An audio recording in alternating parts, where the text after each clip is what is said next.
Bonjour Emmanuel et bonjour à tous. Cette semaine, Les Nouveaux Chemins vous propose de redécouvrir une série d'émissions diffusée en septembre 2011 et consacrée à Dostoïevski. Hey, you know what?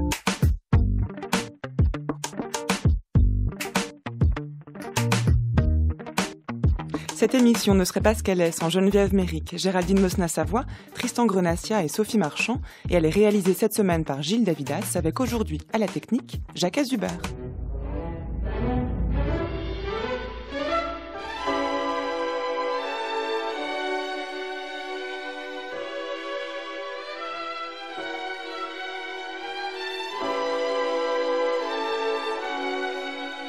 C'est le deuxième temps aujourd'hui de notre semaine consacrée à Dostoïevski.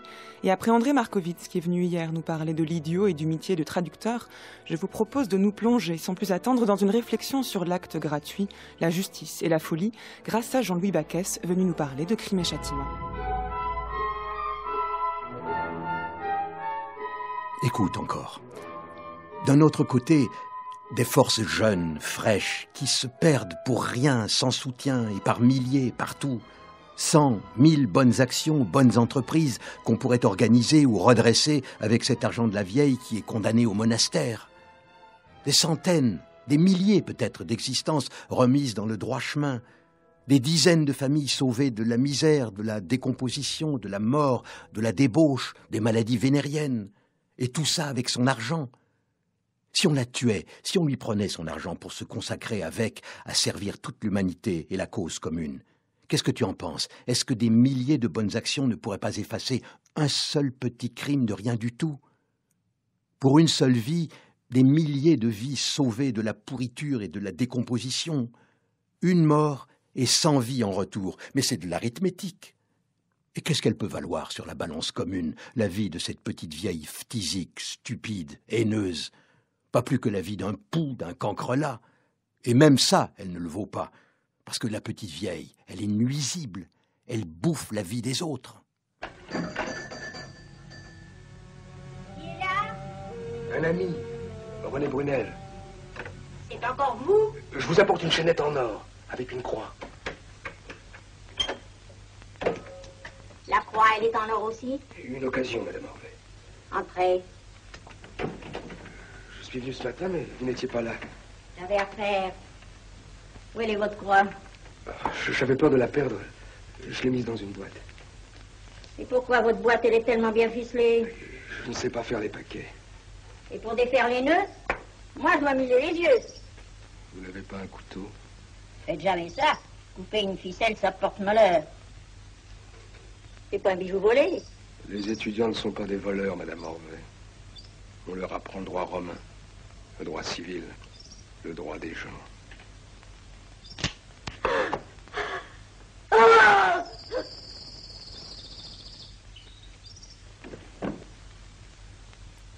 Bonjour Jean-Louis Bacchès. Bonjour. Lorsque Raskolnikov assassine la vieille usurière, Aliona Ivanovna, a-t-il en tête les raisons pour lesquelles il l'assassine? Il faut lui demander. Le texte ne dit pas grand-chose. Le texte décrit la manière dont il la tue. C'est décrit avec une énorme précision. Et puis il a des moments de rêvasserie, de songerie. Il se dit qu'il est fou. Il y a un passage que j'aime beaucoup où il essaie d'essuyer ses mains qui sont pleines de sang, et il essaie de les essuyer sur un chiffon rouge en disant comme c'est rouge, ça ne se verra pas. Puis juste après, il se dit mais je suis idiot, je perds la tête. Enfin, et il est dans un état qui est peut-être un état second. En tout cas, je n'ai pas l'impression qu'il soit en train de déduire philosophiquement des raisons de philosophie du droit.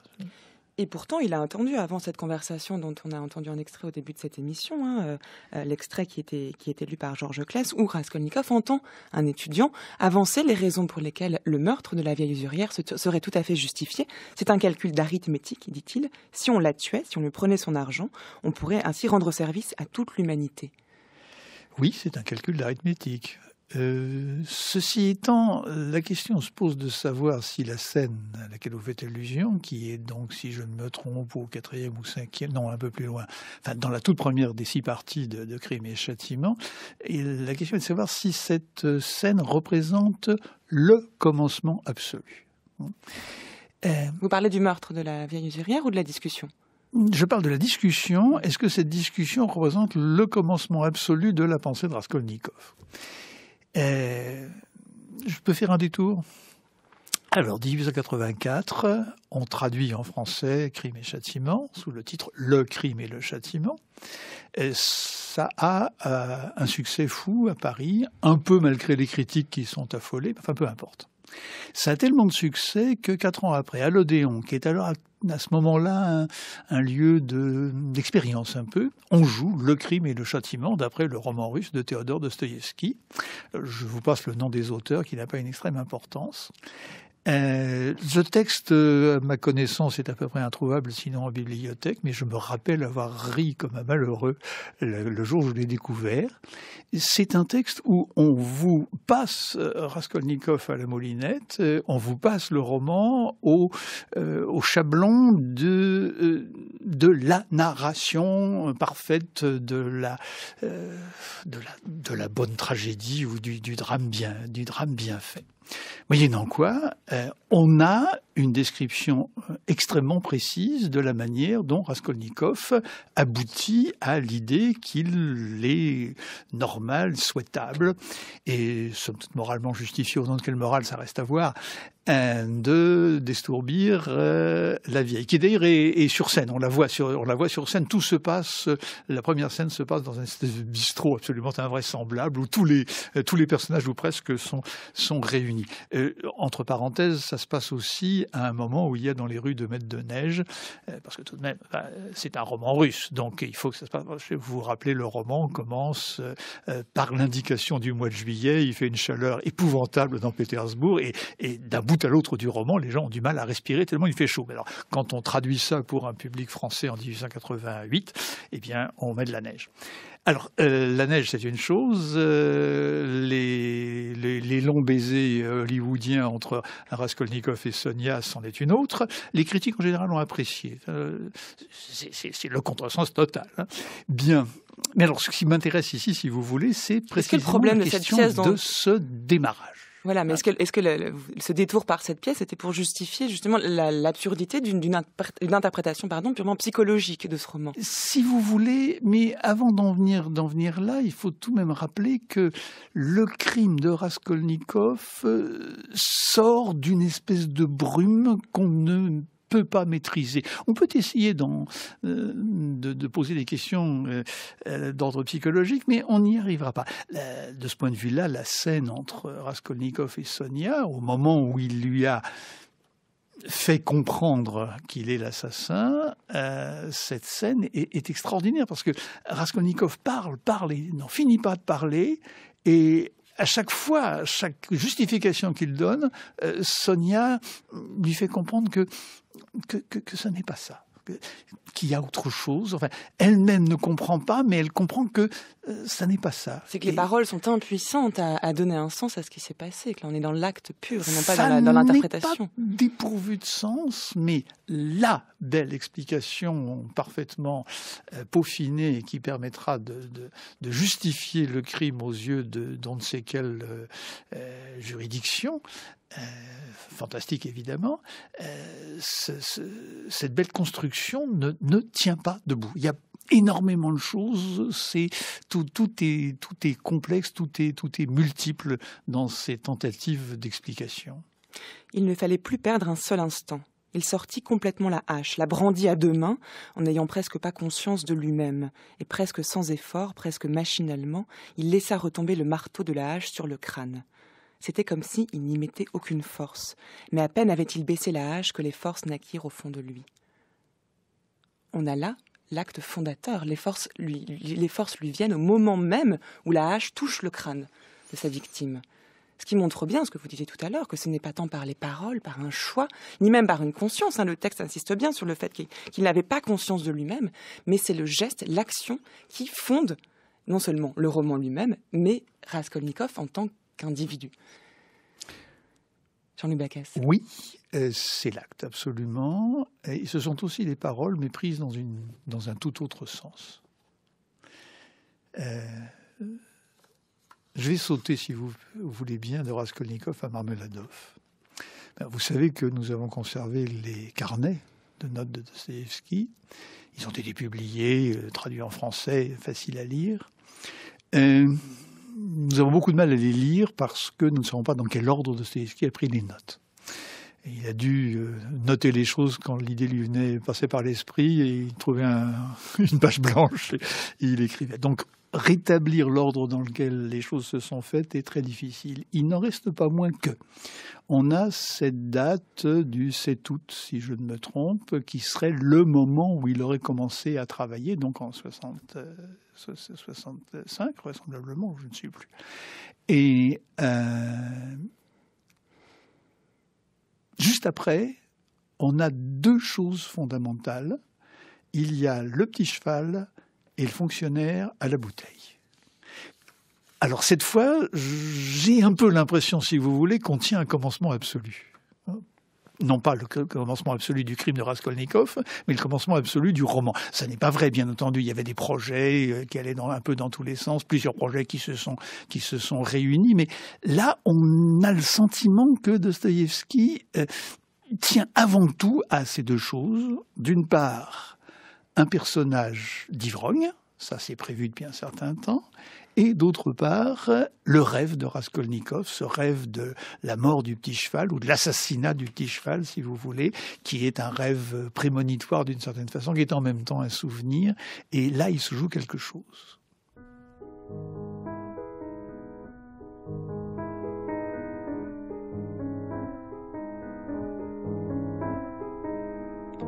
Il court vers le cheval, il le dépasse, il voit qu'on la fouette sur les yeux, oui vraiment les yeux, il pleure. Il a le cœur qui se soulève, ses larmes coulent. L'un de ceux qui fouettent le touche au visage, il ne sent rien, il se tord les bras, il crie, il se précipite vers un vieillard chenu à barbe blanche qui secoue la tête et condamne tout cela. Une femme lui empoigne la main et veut l'entraîner à l'écart, mais lui, il s'arrache à nouveau, et à nouveau, il court vers le cheval. Le cheval en est à ses derniers efforts, mais il se remet à ruer.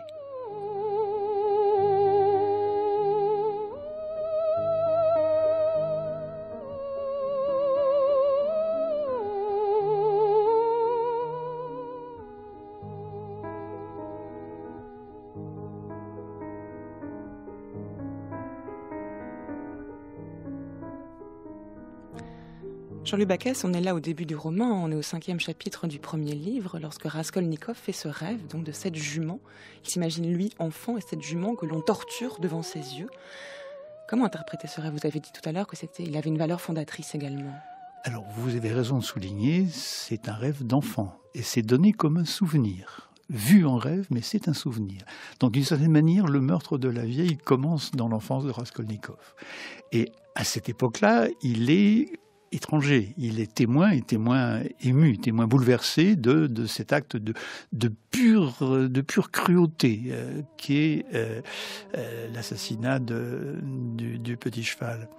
Vous ajoutez que l'assassin est ivre et que, d'autre part, il a un public. C'est très important. Il a invité toutes sortes de compagnons de beuverie à prendre place sur sa charrette. Le petit cheval ne peut pas traîner une foule pareille. Et donc, il bat son cheval jusqu'à le tuer avec l'accord et même la complicité des autres. Un meurtre absurde. Un meurtre qui est aussi incontestablement lié à l'ivresse. Ce qui m'amène à l'autre personnage, qui est Marmeladov, un nom ridicule. Marmeladov est donc quelqu'un que Raskolnikov a rencontré dans un bistrot, alors un vrai bistrot à la russe, vraiment un bouge, si j'ose dire. C'est un lieu qui est collant. Voilà, les C'est tables dit. sont crasseuses, Ah oui. les gens sont sales en haillons, Oui, il y a de l'alcool partout. Ah bah écoutez, quand j'ai lu Crime et Châtiment russe, enfin, j'étais tout débutant, j'avais juré que je ne regarderais pas le dictionnaire et que je ne regarderais les mots que quand quand ils commenceraient à me sortir par les yeux. Et le premier mot que j'ai appris dans Crime et Châtiment, c'est lipki, et collant. Gluant, voilà. Bon. Et, donc, Raskolnikov rencontre Marmeladov qui lui fait sa confession et qui lui parle de Sonia. Marmeladov est le père de Sonia. Bon. Marmeladov est un fonctionnaire ivrogne. Il vit dans la misère. Quand il songe à ne pas boire, il y a des gens pour lui retrouver un poste et un traitement, mais éventuellement il se met à boire et alors la misère est abominable. La misère est telle que sa fille aînée, fille d'un premier mariage, est vendue. Elle vend son corps pour nourrir sa famille. Je dis est vendue, je suis même pas sûr qu'elle le vende elle-même. Enfin, je veux dire, parce qu'il y a toutes sortes de gens pour s'en occuper. La belle-mère s'en occupe quelque peu, et puis il y a des voisines qui en plus sont allemandes, et ça c'est très mauvais dans le roman en question. Et alors Marmeladov, c'est un mot que Dostoïevski note. Marmeladov dit. Alors dans un moment, il hésite entre des moments de très grande tristesse et puis des moments où il est très fier des ignominies qu'il fait.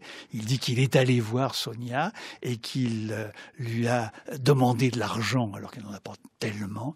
Il lui a pris tout cet argent et pourtant elle en a besoin de cet argent.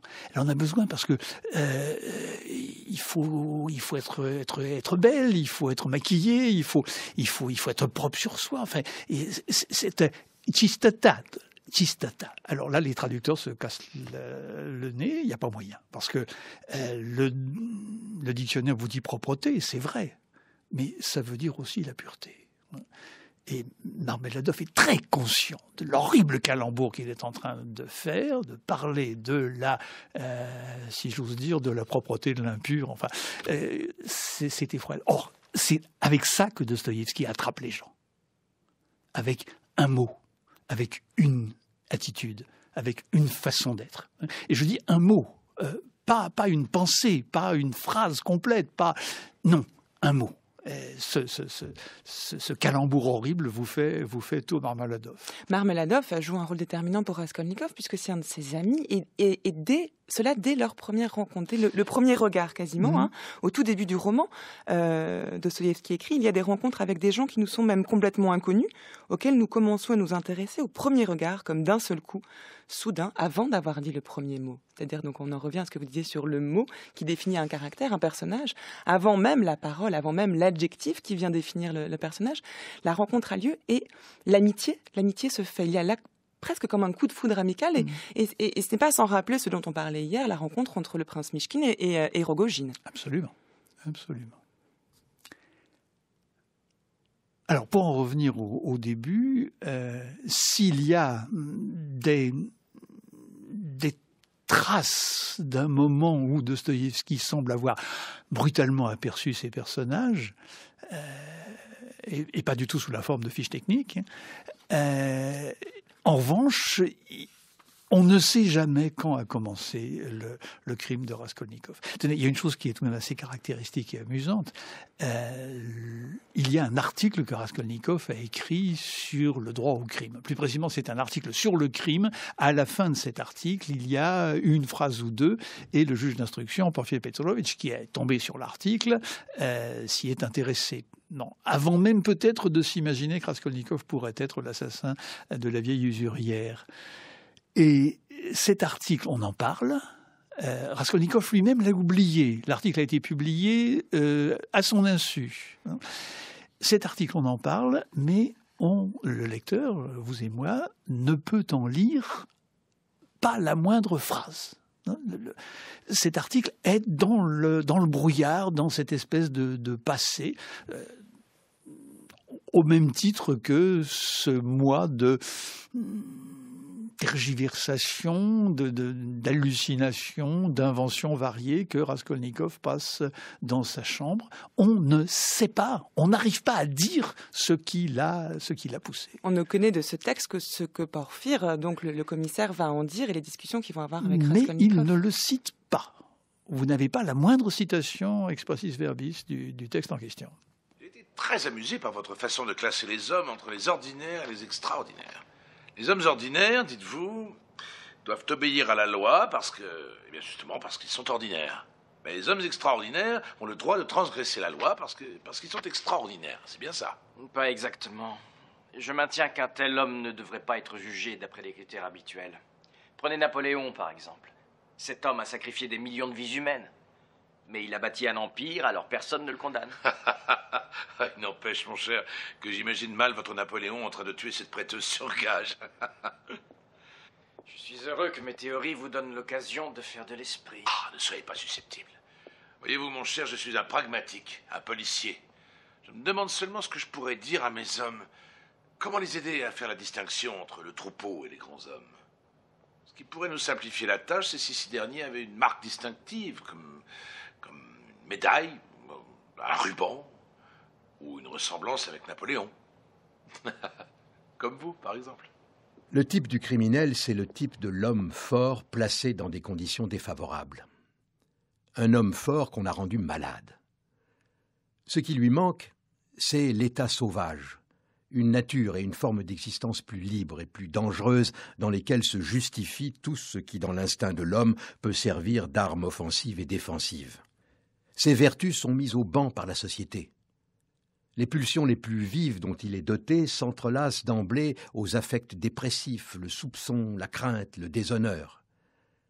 Mais c'est là presque la formule de la dégénérescence physiologique. Quiconque doit faire secrètement, avec une longue tension, avec précaution, avec ruse, ce qu'il sait faire le mieux, ce qu'il aimerait le plus faire, celui-là devient anémique. Et comme ses instincts ne lui rapportent jamais que danger, persécution, malheur, sa sensibilité, à son tour, se retourne contre ses instincts. Il les ressent comme des calamités. C'est notre société domestiquée, médiocre, châtrée, qui fait qu'un homme resté nature, venu des montagnes ou des aventures de la mer, dégénère nécessairement en criminel. Ou plutôt, presque nécessairement, car il y a des cas où un tel homme s'avère plus fort que la société. Le Corse Napoléon en est le cas le plus célèbre. Pour le problème qui se présente ici, le témoignage de Dostoïevski est capital. Dostoïevski, le seul psychologue, soit dit en passant, dont j'ai quelque chose à apprendre. Cet hommage que rend Nietzsche à Dostoïevski, Jean-Luc Baquès, est assez émouvant, et fait un écho direct avec l'extrait de film que l'on vient d'entendre, où on avait donc cette discussion entre le commissaire et Raskolnikov, le commissaire qui commente donc l'article de Raskolnikov qu'il a lu, et cette distinction entre les hommes ordinaires et les hommes extraordinaires. Et donc, la question de savoir dans quelle mesure les hommes extraordinaires auraient le droit de tuer, un prétendu droit de tuer. Jean-Luc Baquès. Je me pose la question de savoir si le texte de Nietzsche s'applique à Raskolnikov. C'est un texte qui irait très bien à d'autres personnages, notamment, je pense à quelqu'un dont il est question dans ce roman qu'on appelle à tort les possédés et qu'on ferait mieux d'appeler les démons, qu'on fait mieux d'appeler les démons. C'est un personnage qui est mis en relation avec le héros du roman, avec Stavrogin. C'est un personnage historique, un certain Lougine, qui est considéré... Non, c'est pas Lougine, pardonnez-moi. C'est un personnage qui est considéré comme une espèce de brute, qui est au-dessus des lois, qui se met d'emblée au-dessus des lois. Mais c'est un personnage de très grande... comment dirais-je de très grande force personnelle. Alors que Raskolnikov, justement, doute de lui.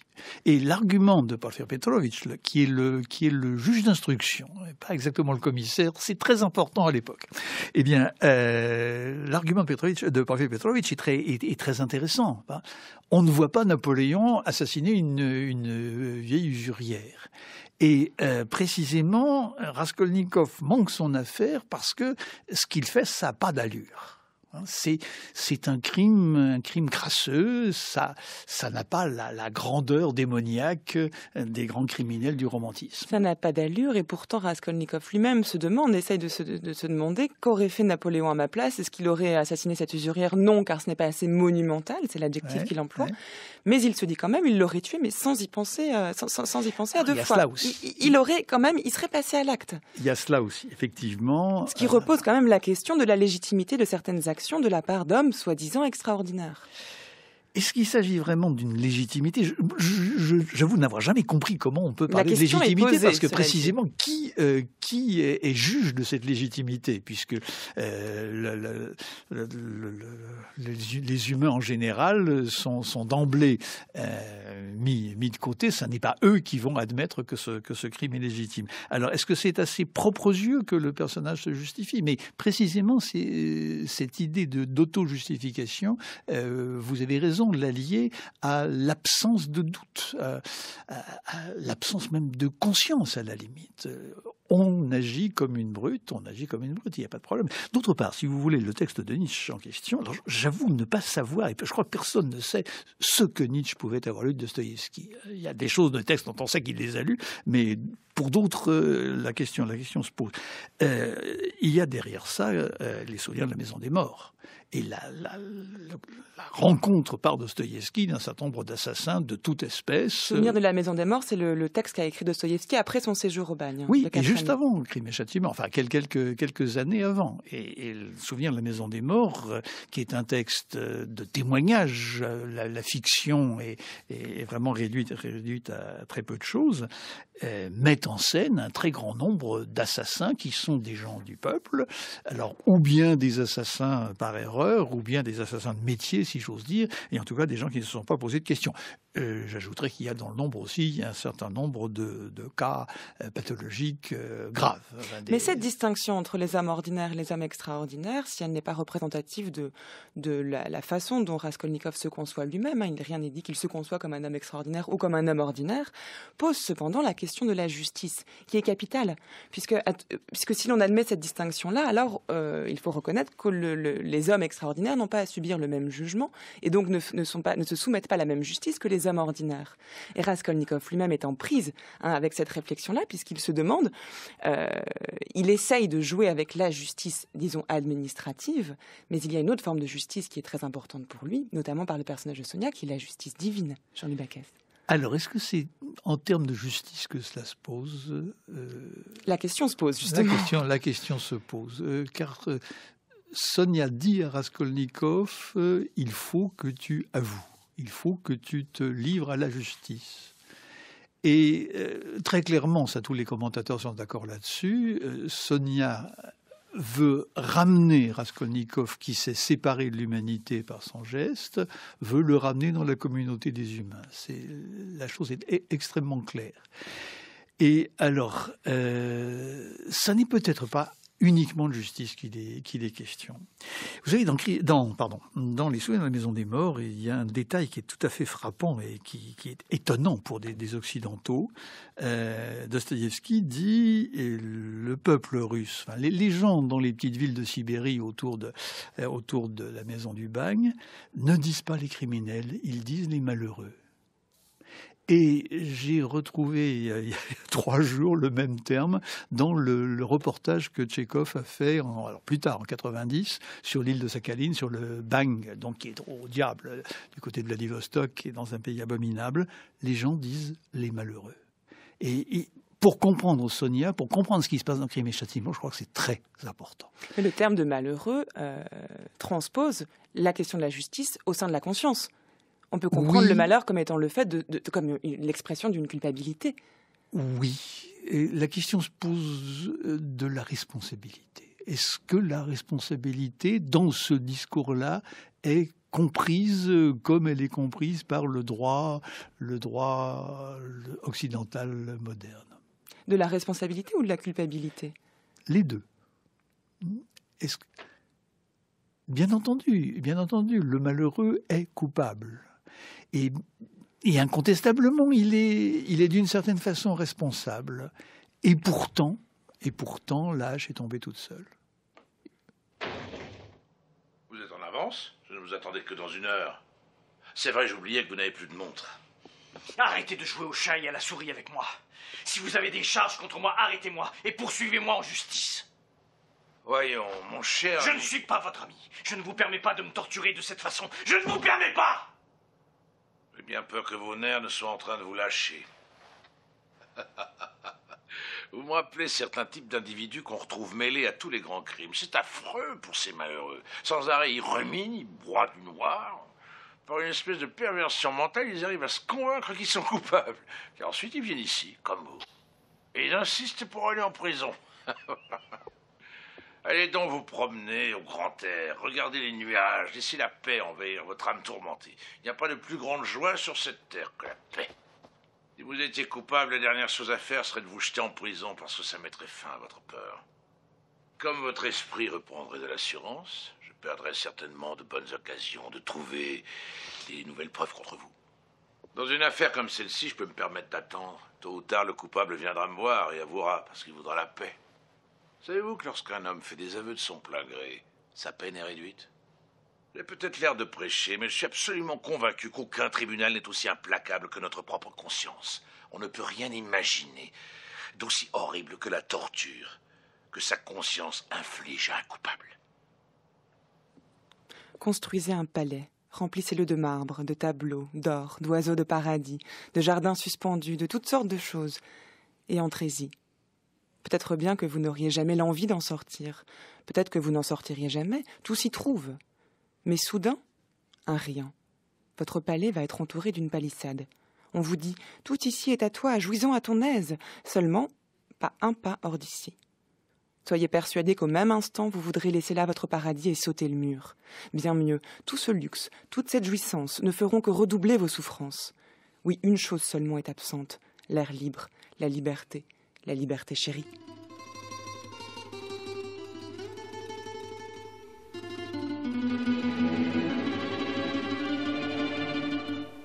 Несла свою беду по весеннему по льду, подломился лед, душа оборвалась, камнем под воду пошла, а беда хоть тяжела, за острые края задержалась, за острые края задержалась. Il est 10h33 sur France Culture. Vous écoutez Les Nouveaux Chemins de la Connaissance où nous parlons toute cette semaine de Dostoïevski et aujourd'hui de Crime et Châtiment avec Jean-Louis Bacchès. Слухи ходят вместе с ней, с кривотолками.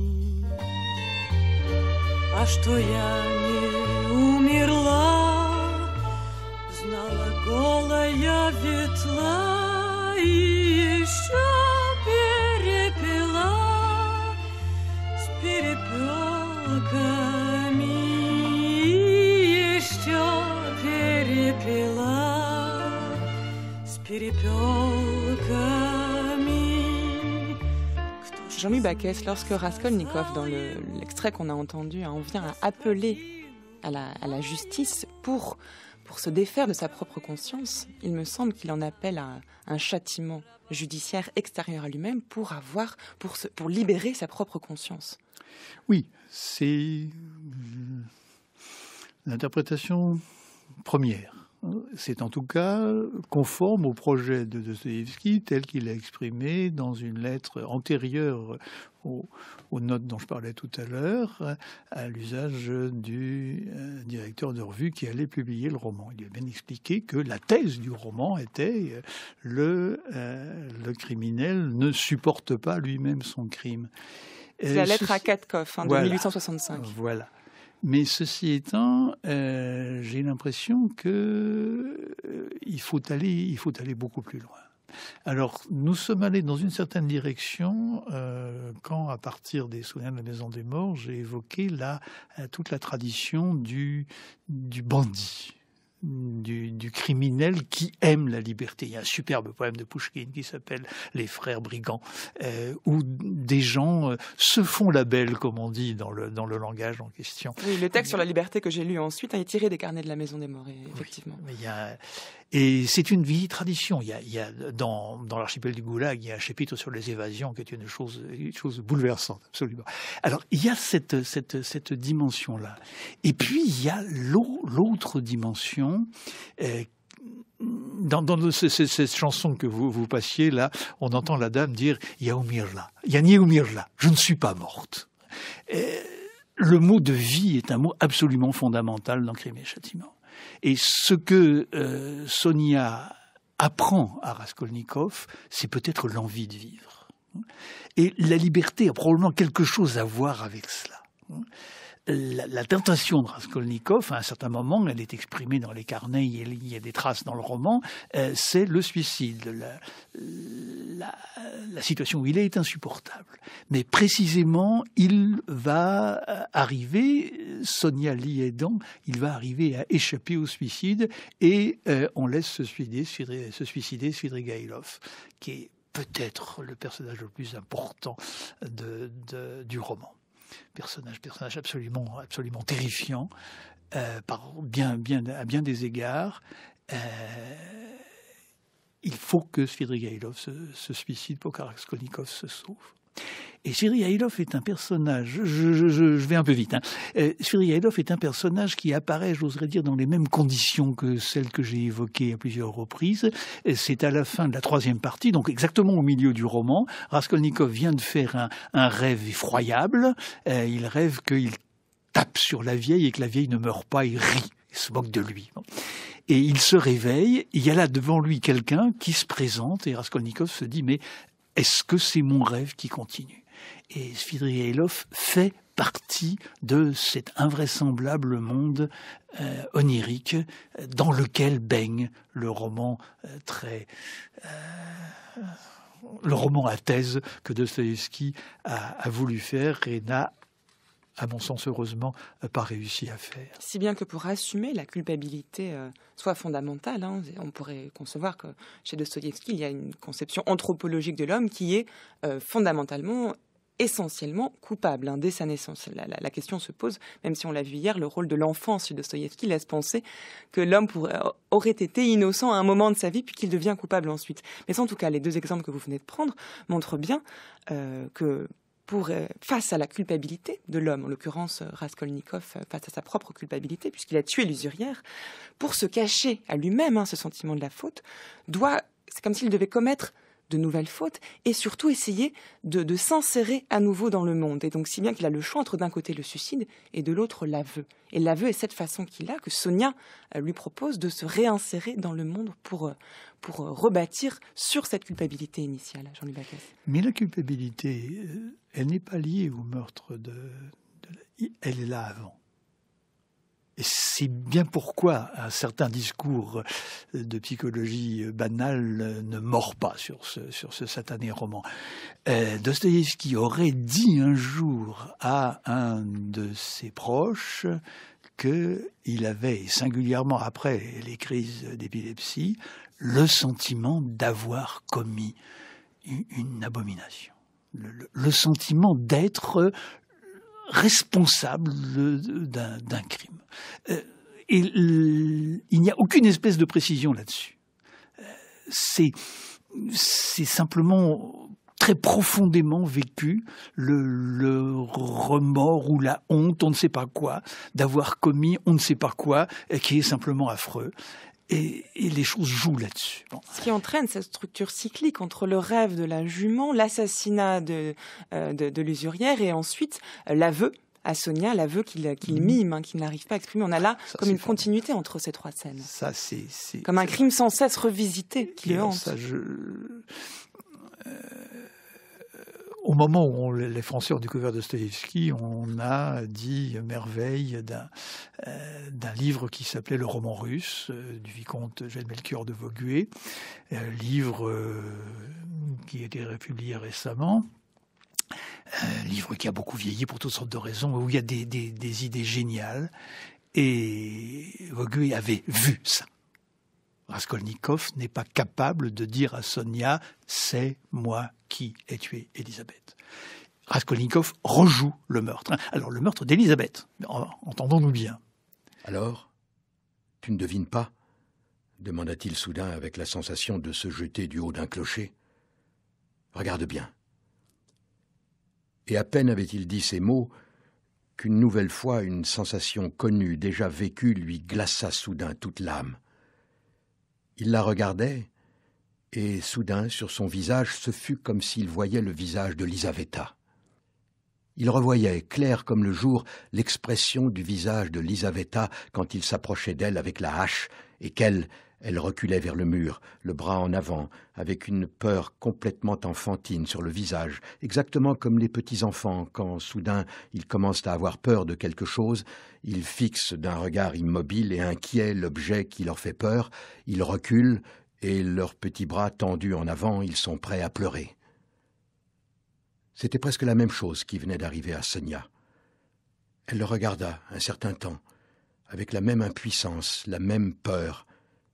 Puis, soudain, tendant le bras gauche, elle appuya ses doigts sur sa poitrine, mais à peine, pour ainsi dire, en l'effleurant, et se mit à se lever lentement du lit, en s'écartant de plus en plus, et le regard qu'elle portait sur lui se figeait de plus en plus. La terreur qu'elle éprouvait se communiqua soudain à lui, comme si une terreur exactement semblable s'exprimait sur son visage, comme s'il la regardait exactement comme elle et presque avec le même sourire d'enfant. « Tu as deviné ?» chuchota-t-il enfin.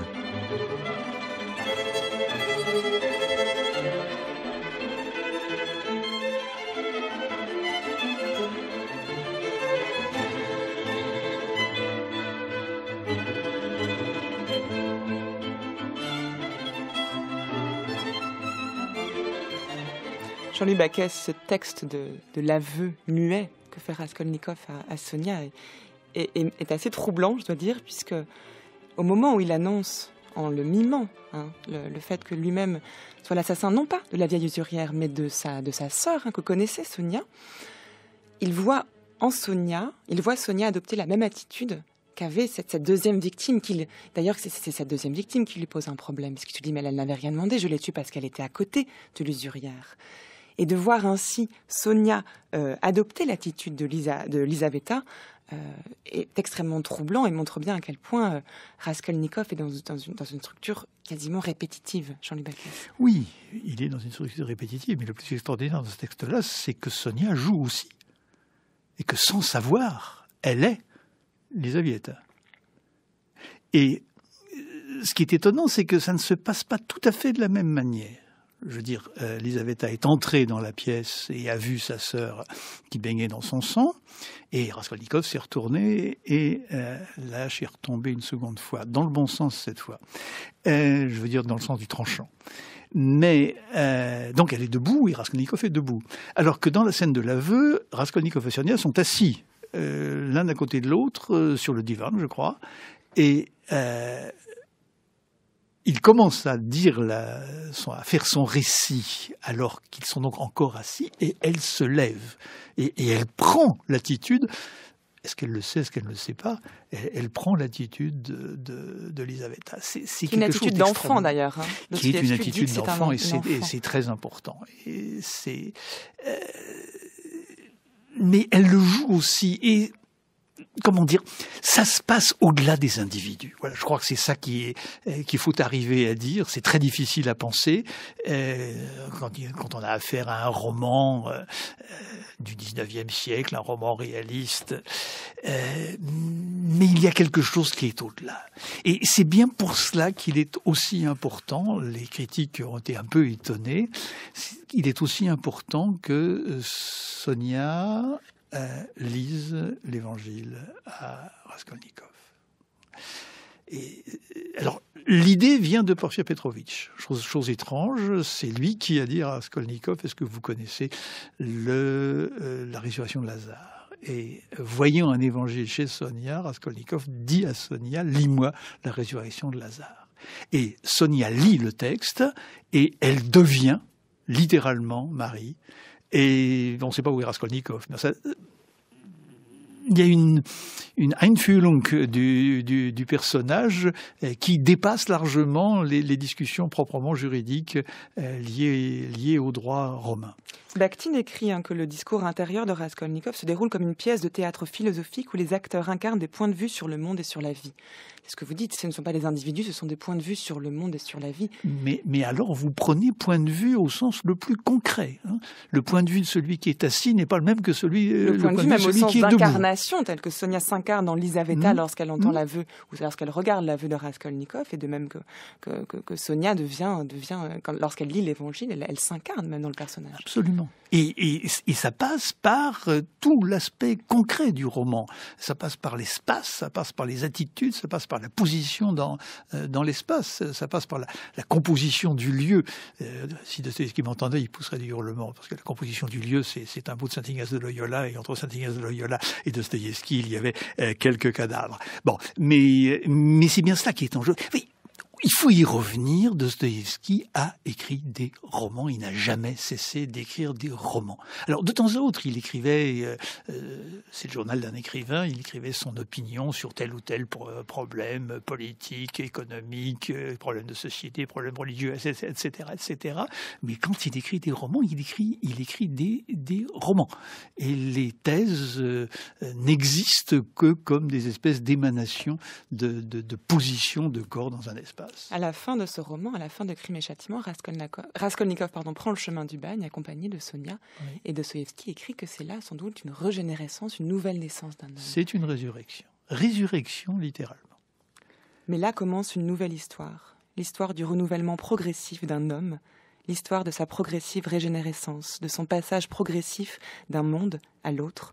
Celle de son entrée dans une réalité nouvelle et jusqu'alors entièrement insoupçonnée. Cela pourrait faire le thème d'un nouveau récit, mais notre récit présent touche à sa fin.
Merci Jean-Loup Baquès. De vous, les auditeurs peuvent lire donc ce livre Crime et Châtiment, une lecture, un commentaire de Crime et Châtiment qu'on trouve en foliothèque, mais également L'impasse rhétorique, publié par les éditions PUF, qui n'est malheureusement plus disponible, mais qui traite de ce problème de la définition en théorie de la littérature.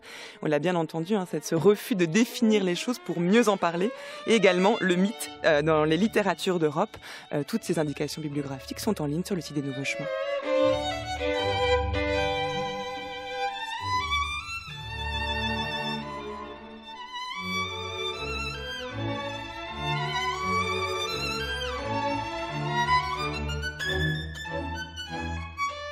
Les Nouveaux Chemins touchent à leur fin, mais pas d'inquiétude, on se retrouve demain pour le 3e temps de cette série d'émissions consacrée à Dostoïevski. Demain, ce sera Michel Elchaninov qui viendra vous parler des frères Karamazov. D'ici là, si vous souhaitez réécouter cette émission, rendez-vous sur le site de France Culture à la page des Nouveaux Chemins.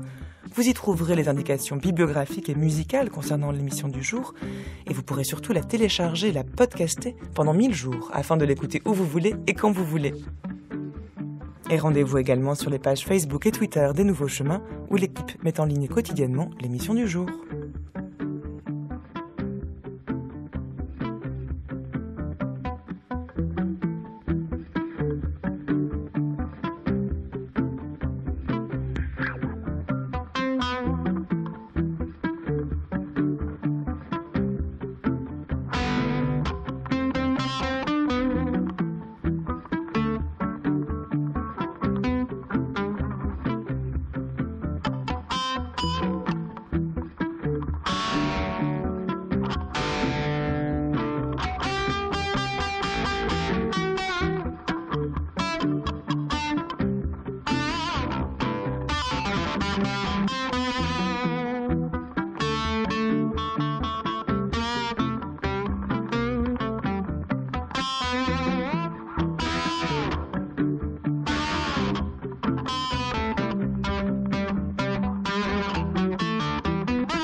Vous écoutez France Culture, il est 10h50. C'est l'heure de retrouver sans plus attendre Martin Kénéen pour Grand Amphi.